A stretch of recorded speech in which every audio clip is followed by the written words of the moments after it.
Music by Amit Tiwari।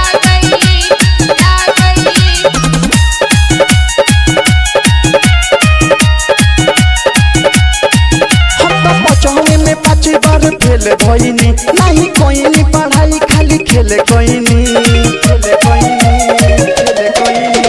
बचावे में 5 बार fail भइनी नहीं कोइनी पढ़ाई खाली खेले कोइनी डिग्री लेवे खातिर कवनो इंतजाम कीजिए सेट होगा लाइफ एगो काम कीजिए। छठी मैया आ गई प्रणाम कीजिए। छठी मैया आ गई प्रणाम कीजिए।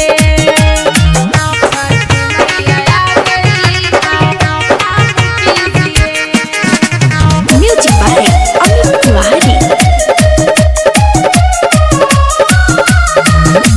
गौआ चावर सब हंसता एही से मनवा उदसता केकरा पकहरी भरोसा ए माई केहू न लगे सटता मैं के नजर जेकरा पर सुन पड़ जाला हो ओकर झंडा पूरा दुनिया में लहर जाला हो।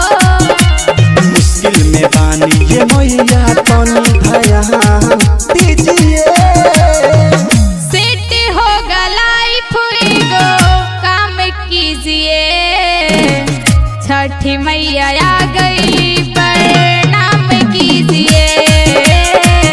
छठी मैया आ गई प्रणाम कीजिए। छठी मैया आ गई प्रणाम कीजिए। Music by Amit Tiwari।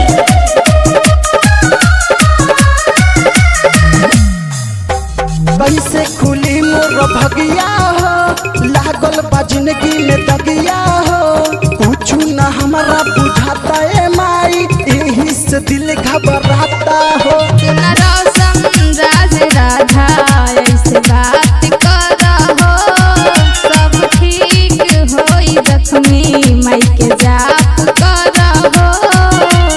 नियम बता के